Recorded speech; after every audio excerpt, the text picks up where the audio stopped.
All right. Hey, everybody. This is a first time for us here. We're going to be streaming Artificial Antics and the Human Side of AI. My name is Mike. I am one of the co hosts of the Artificial Antics podcast. We make AI approachable. We really want in a world where people are spreading darkness faster than wildfire, right? And really, just spreading misconceptions and hype, I'll say, about AI. We take a more skeptical look at things, and we want to make sure that people are using it responsibly and really understand the implications of what they're doing. And I'm here with my good friend, Wendy Reeves. Wendy, would you like to introduce yourself and the human side of AI? Yeah, absolutely. So my name is Wendy Reeves. I'm a car brat my whole life, and I'm the founder of BDC Angels and the Human Side of AI that we started about 2 years ago. And I'm so excited to be collaborating with you, Mike, in your capacity as co-host of Artificial Antics, because our missions, I guess, let's call them, between Artificial Antics and the human side are so closely aligned. And what we want to do on the human side is we just want to have a place where we can all come together and educate and be educated in our pursuit of knowledge and on our journeys for knowledge and AI. So it's really excited. I mean, I'm really excited to be collaborating with you here today.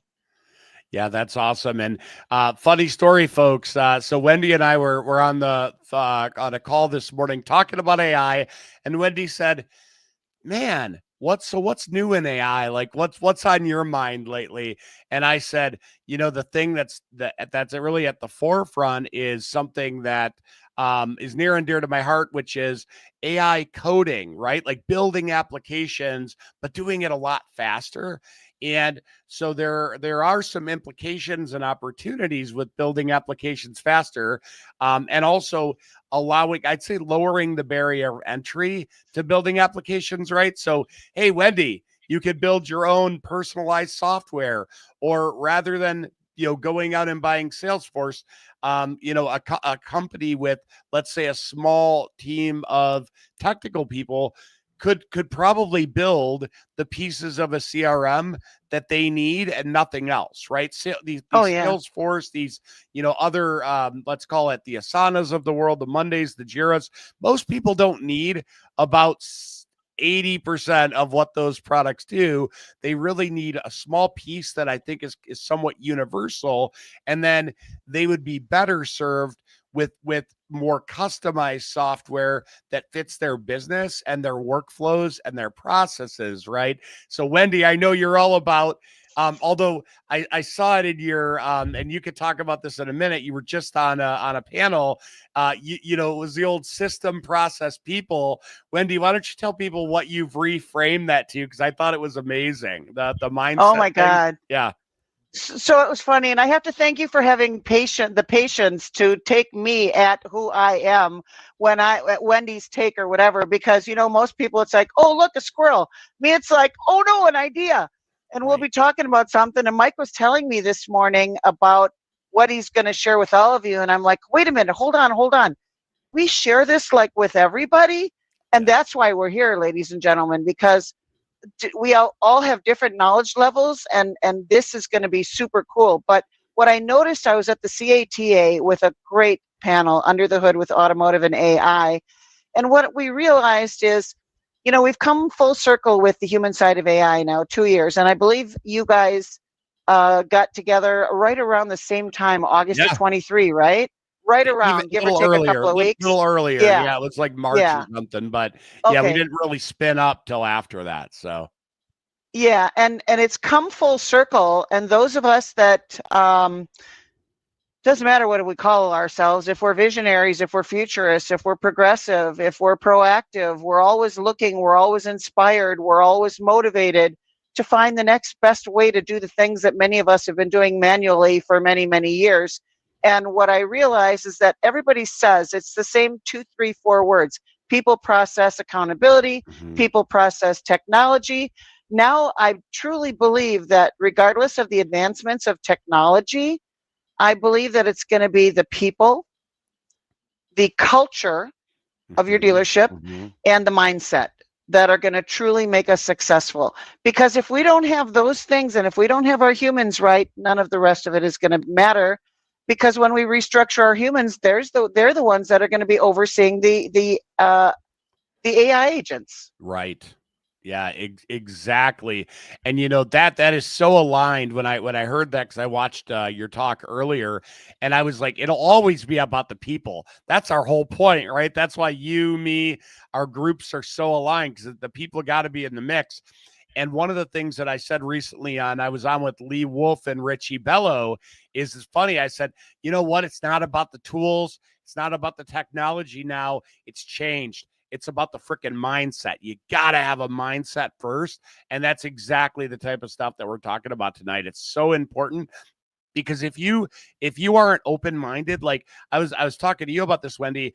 I've got, people that I've known that are developers for many years, and they're great, right? They kick ass, right? They really crank code out, they crank projects out, they're very dependable, but and they're adopting this stuff. But I would say that there's also that like level of like, you get newer people, right? People that are just coming into technology. And I think that they're a little more, it's almost like when you're green, you grow, right? So the more green you are, as they say, oh my gosh, you could do these things, right? With the tools and things that I'm using. And I'm like, yeah, you could do these things, right? So I'm like somebody who's been coding for a very long time.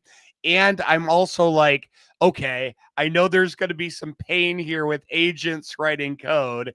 And I know that I feel in my heart of hearts, this is the future. And it's time to like just suffer through it a little bit and figure out what the caveats are and help others to know the caveats before they get started, which is kind of what brought us to this session. And if I may, the feedback I was getting from the dealership people, and there were people from the office, from marketing, from IT, from BDC, from fixed ops. There were parts people in there. It was mostly fixed ops. There, believe it or not, there weren't GMs. I was surprised, GMs or GSMs. But there was a wide range of people. But the common theme was that they need more use cases. They want to see more things that they can actually roll up their sleeves and get in there and get learning something themselves. And we have people like David Rozek, who has built, he set up to 500 chat GPTs that you can go to, look him up on LinkedIn. There's a lot of that out there. There's people giving you prompts and this and that and the other in posts and links to go do this, go do that. What I'm looking forward to, Mike, in these sessions coming in the future, and so we definitely want your audience and mine to tell us what they want to see. We want little nuggets of knowledge that you can impart on our audience, that they can actually have like a guide or whatever to go through it themselves and actually do it if they so choose. Right. Because they might, because everybody's got different interest levels. And you can't narrow it down to their age, their demographic. Is it a Gen Z, Gen X, Gen Y, boomer, whatever? Because no, like, look at me, I'm a silver, and I'm probably more progressive or futuristic than a lot of people in their 20s if they just don't care about this stuff, and vice versa. So I think that's it. I'm going to land my plane right there. Yeah, no, I 100% agree. And so I'll give you, it's funny that you mentioned the generational thing, because just this week. So I'm going to frame, what the heck are we even talking about? Building software with Replit. What's Replit? What's built? What are we talking about building, software rapidly? So there are a few platforms out there right now that it used to be when you're building an application, you were typing in some code. You might have some autocomplete, some assistance in that way. You might have some rules set up, right, that could kind of make you a little bit faster at coding. And then they have the notion of these integrated developer environments, right? This set of tools that to increase developer productivity. But it was nothing like what it is now with AI assisted development and even AI development. So there are a couple of, I'll call it, a couple of stages to this, Wendy. Okay. And I'll give my journey for folks, because I think this is going to be similar, especially if they come from a development background. So at first it was me using the tools and just using what I had before AI, which was that autocomplete, my ID. And then when AI came into the picture, what I started with actually was there was something called GitHub Copilot, which came out really early 2023. And it was I'd say it was very much in its infancy though. And then I'd use, because it was better than it, to be quite frank, a lot of times I'd use ChatGPT in the browser. I'd go in and I'd say, okay, help me with this or help me with that or explain this code, right? And I do that in ChatGPT. And then GitHub Copilot became a little more full-fledged, where it had what was called GitHub Copilot Chat. And that was a nicer, it's like, okay, cool. I could chat, quote unquote, with my code right here in my integrative development environment. And so that made things a little bit faster. And that was great. And then I had, I was watching, I think it was McKay Wrigley is the guy's name, and he was using a product online it was an online editor called Replit. And I used Replit before to give code examples and to get code examples, right? And I said, cool. So I'm going to start using Replit for these quick, hey, I want to just build something, but it was still AI assisted development and not like that full, agentic is probably a strong word. So I'll use it, but just know that there are varying levels of agency, right? That these tools have. And Replit came out with something called its agent. So if they had an AI assistant and then they had an AI agent, and they actually explain this really well on their website, which is the AI assistant is kind of like what I was doing with ChatGPT and GitHub Copilot Chat. I could say, hey, there's this thing, what do you think? Pop. And it would show me a little code example. It could even implement small code changes. And then the agent, though, was a whole different thing. It was really meant, and again, I got it really early stages, but it was meant to be like a junior developer, your own junior software developer. And I said, wow, that's different, right? It can go and write multiple files, and it can carry out, I could give it instructions and say, hey, build me an application that does this or that, right? And that's what we're going to be talking about today, is really that more agentic building, or the Replit agent, and how you can go from an idea in your head to something on the screen, to something on the screen that works, right? And it might work first shot. Sometimes it doesn't. Sometimes it does. And then we're going to talk about, hey, this is wonderful. This is a good little adrenaline rush. And there are some things that can really bite you. And I'm going to walk through those. So, Awesome. So that's kind of what we're walking through today. Did you have any questions kind of before we get started? No, not really. I'm ready to dive in. This is your area, and and let's tell people too what we were going to tell them about. So, about your experience and stuff like that. Me myself, I've got over 40 years of experience collectively in the back of the house and the front of the house. So when I look at things, and the reason when I demo products, when I this, that, the other. And I know we're going to get into this later too, how important it is that we know that our solutions providers are solving our pain points and telling us how they're going to read our data and how it's going to solve our problems. Mm-hmm. But the point is I've done everything manually. I was talking about at the panel when I remember stocking in inventory with a police book back in the 80s, and everything was handwritten, and everything that we're now doing with the aid of any technology whatsoever in the last 30 years, we've also done manually. So when we see solutions, we know if they're hitting all the points they need to hit, and if they're still going to effectively take all the steps to completely solve the problem and not just put a Band-Aid on it. Yeah, perfect. And I'm glad you mentioned that, because yes, then I'll pivot over to, hey, we're developing things fast. And what I realized pretty early on was immediately, actually, the first time I ever used the agent is that I asked it for one thing and it gave me that thing, but it didn't pay attention and get the nuance right. So me being a developer, my experience is I've been developing since around the year 2000.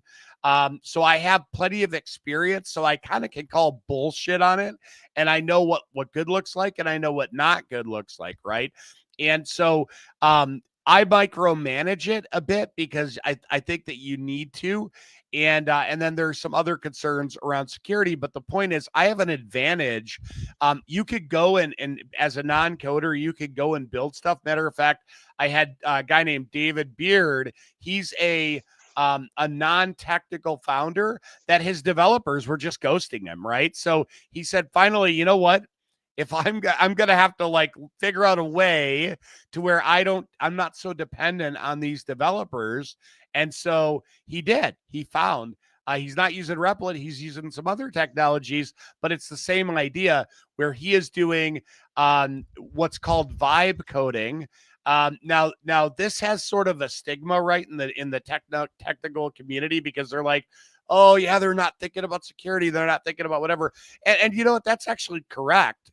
And so that's why I have taken it up on myself. David Beard has taken it up on himself. And we've got this small community of people. Matter of fact, Thomas Howe, right? You know, Thomas Howe.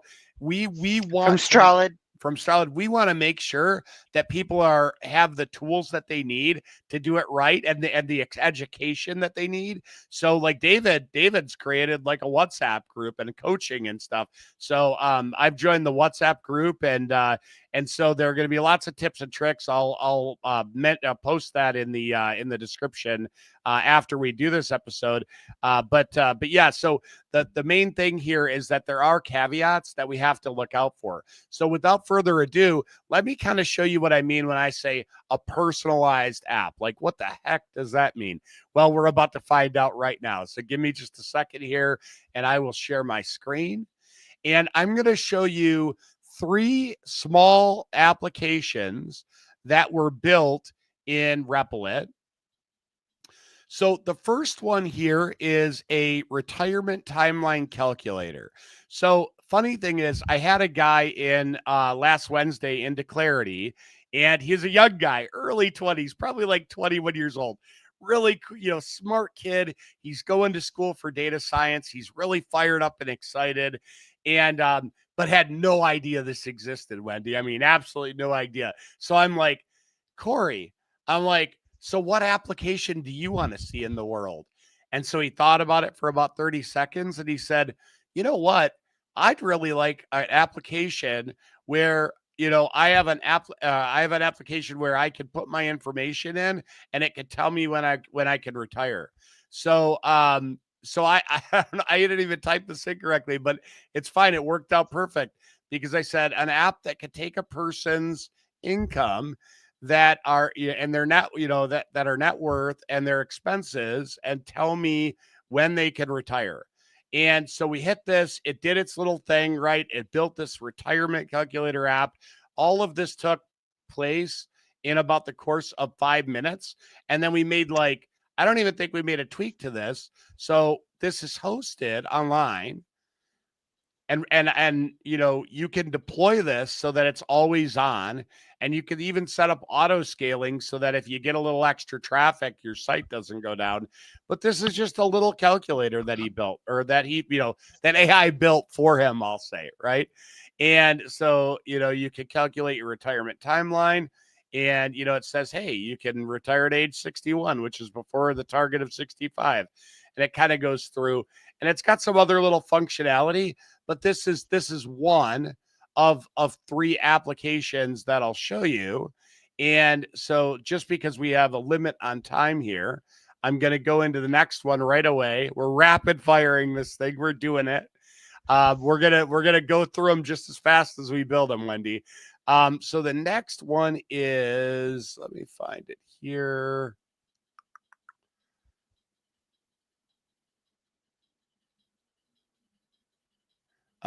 This one is a podcast reader, and let's see.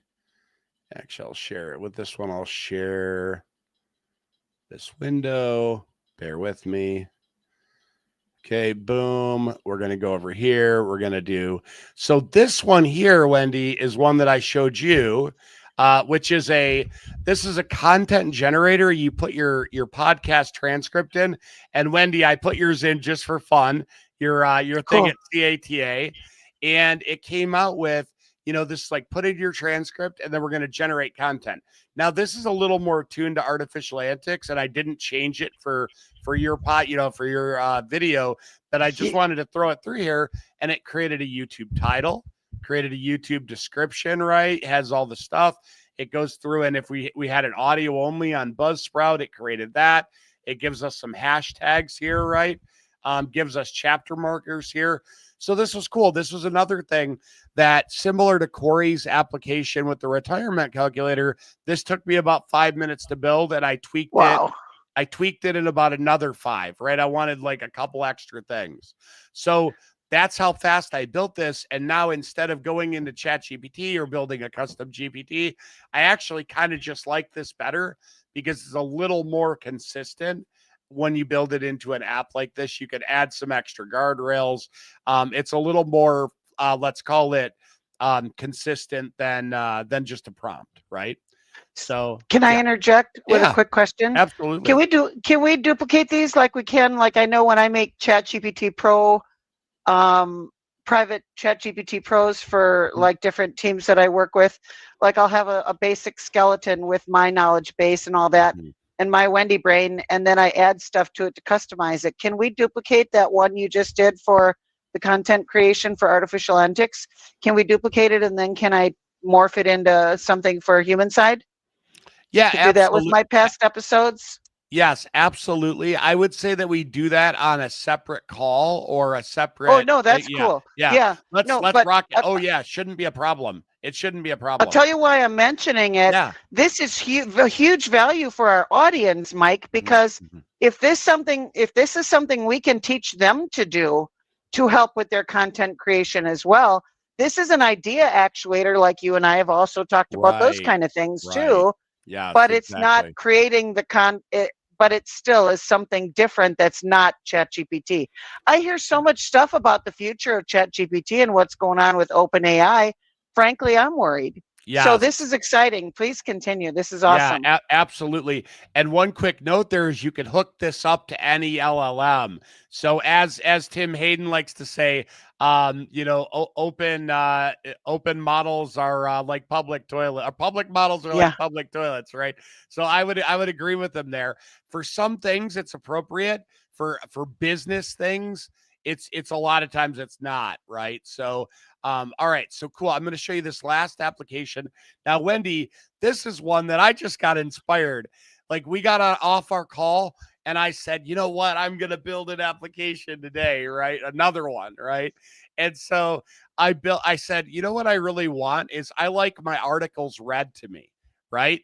So I really enjoy my articles being read to me. So I built an application that we could take and put a URL in. So, like, for instance, this is your this is on Human Side of AI, right? You have a blog post on there, you have an article on there. Well, I took that, and this will actually, using DeepGram, which is a speech to text or text to speech platform, this goes out to the article. It scrapes the article contents, it cleans it up and puts it into clear sentences. And I'll actually show you this. Watch this. So I can go into this, and it actually gives me the raw text of that human side article, and it gives me the process text. So then it creates kind of a script for an AI voice that can now go and let me stop sharing and reshare, because I want you to hear the voice reading the human side article, right? And so I built this. This took a little longer. The first iteration was really quick, but I did a bunch of stuff to it. So hang on one second. Let me share the screen again. Let's do the article reader. Let's share. Okay, cool. We're sharing the tab audio, and now I can hit play on this. Today, we're diving into how artificial intelligence is transforming the car dealership industry. From enhancing customer experiences to streamlining operations, AI is becoming an indispensable tool for modern dealerships. AI-driven tools.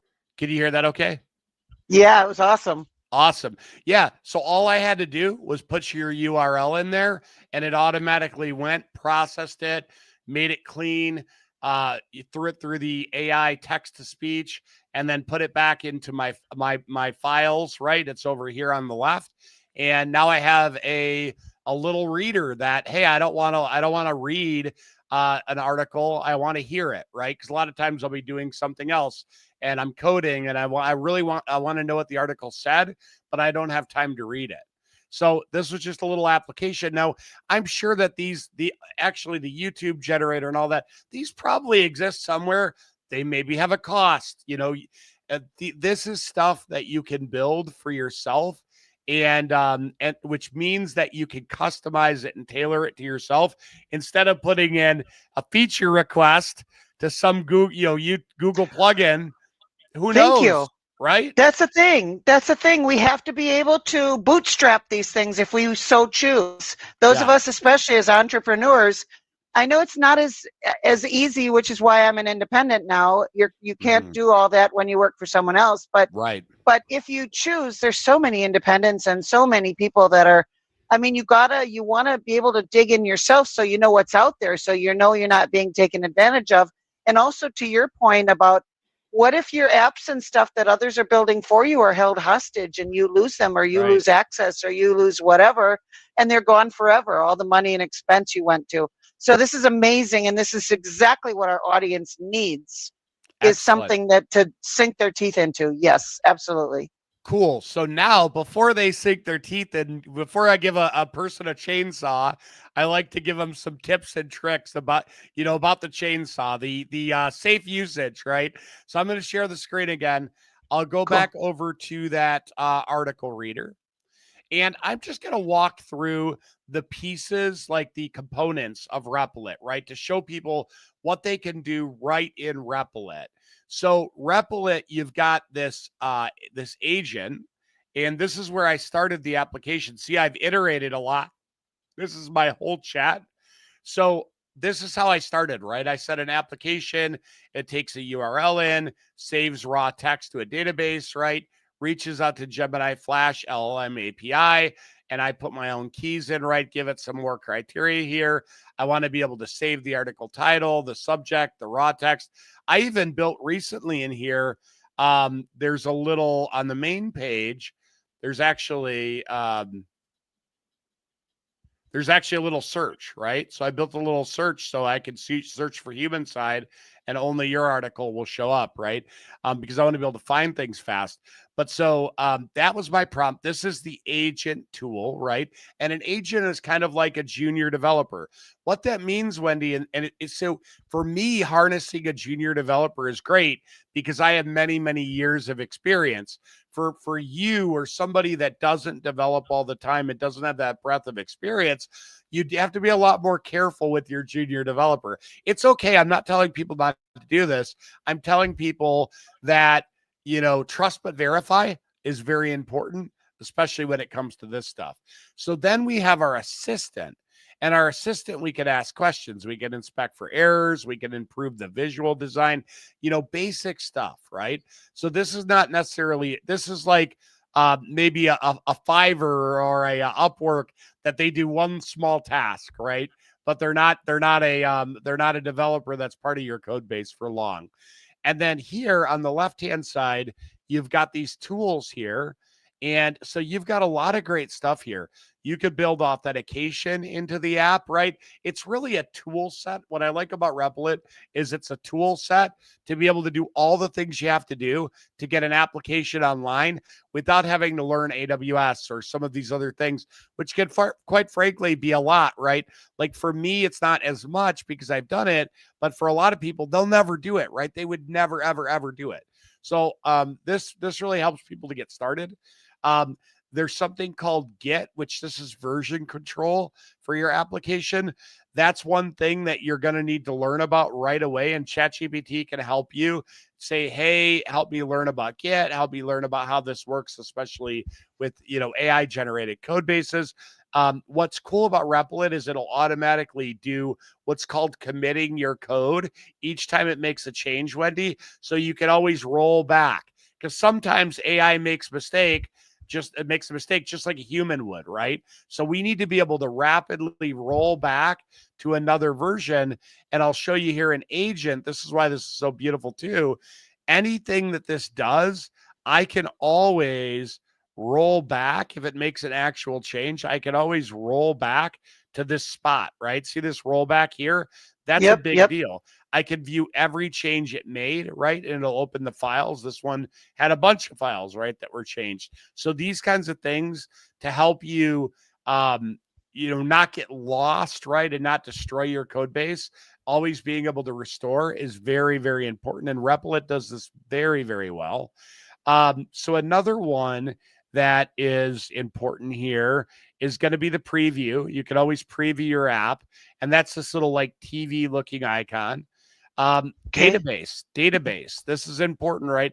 Again, like, you may not know, that database exists, but you don't know how to use them. One of the things that you need to probably do even if you're going to have AI generate code for you, is to learn a little bit about each of these technologies, right?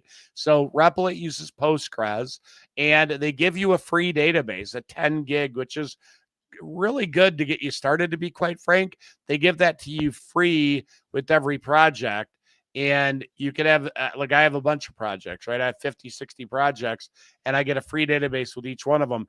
That's really nice because that allows for features like these right here, my Your Articles. They're all saved in the database. Otherwise, if I refresh the page, Wendy, or I went out of the browser and I came back in, all that would be gone. It would literally be gone, right? So a database allows you to persist your data.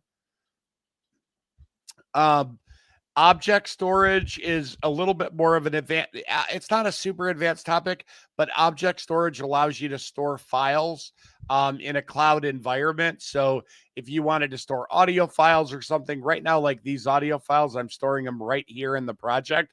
As an improvement, I'll probably store these in object storage. So that keeps you and Google, or Replit behind the scenes uses Google's object storage, which is really good.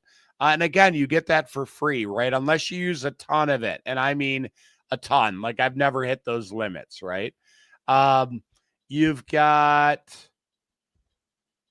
your console. This one could be important. Like this isn't showing us any interesting things, but if I ran this application and I ran into an error, it'll generally be in the console. And what I really like is if we did have an error here, we could just select it, and you could do this Ask Assistant, and it'll put that right into the chat box, and it'll actually help you to debug your code.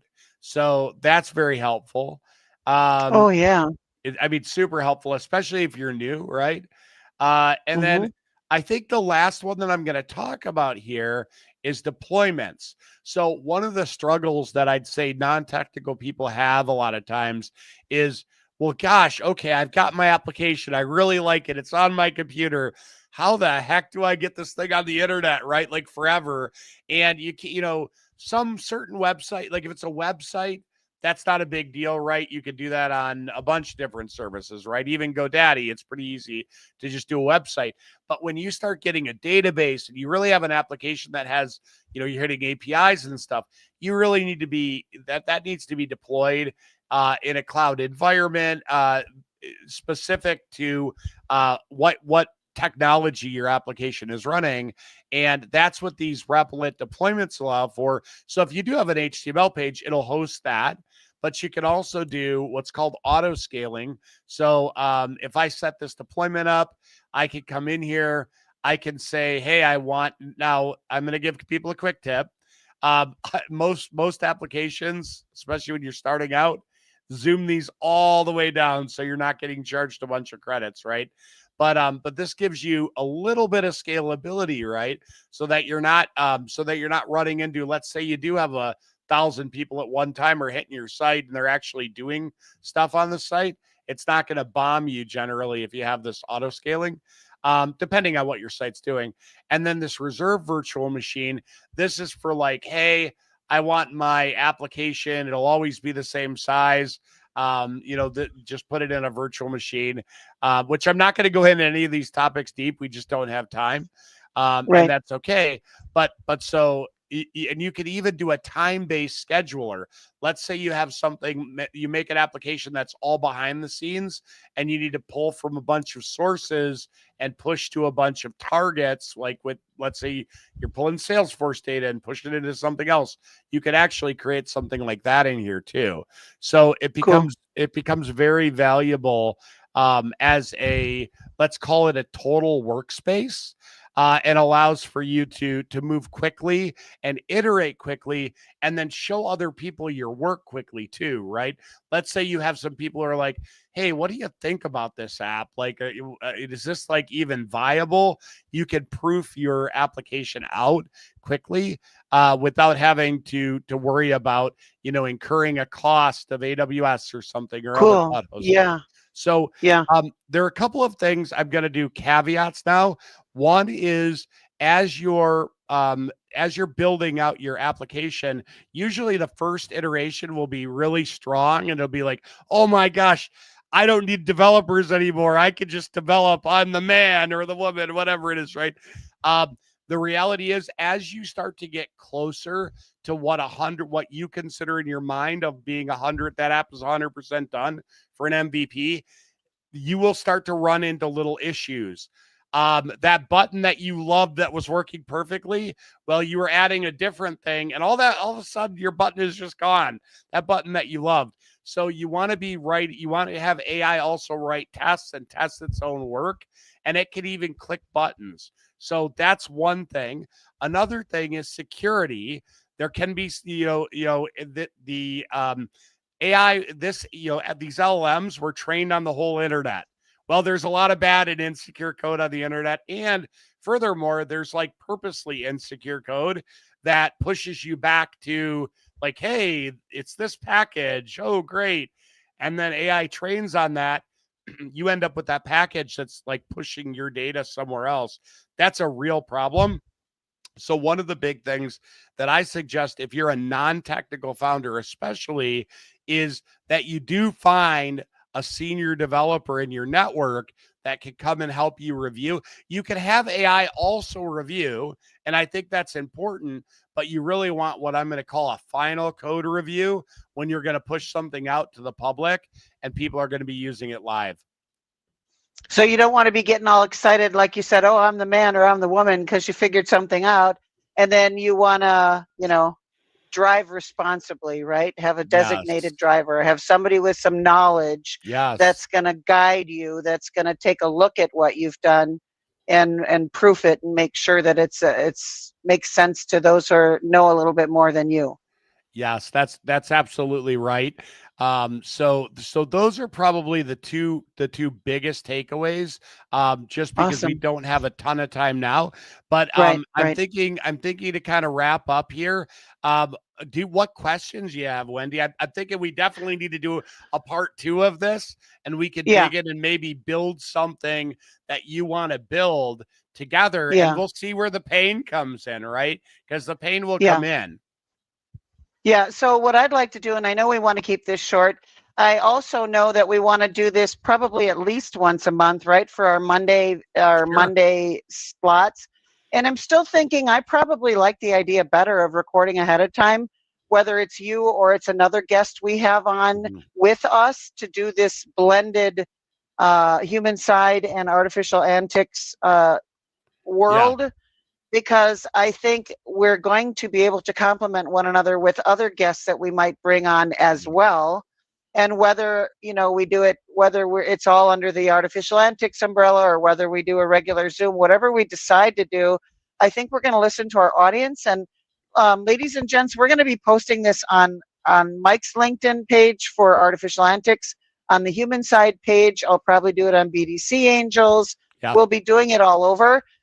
Mike, also on our websites, look at our websites there and join our communities. But I think the important thing, Mike, now is to just let people know that we're going to start doing this. Yeah. Because I think the actionable items. So yes, we'll need a part 2, because we'll need something written down because your screen was so tiny and we want them to actually see something. So rather than show your private ones that you build, we'll build something that might have some common interest Yes. together online, and then people can kind of progress with us on it, right?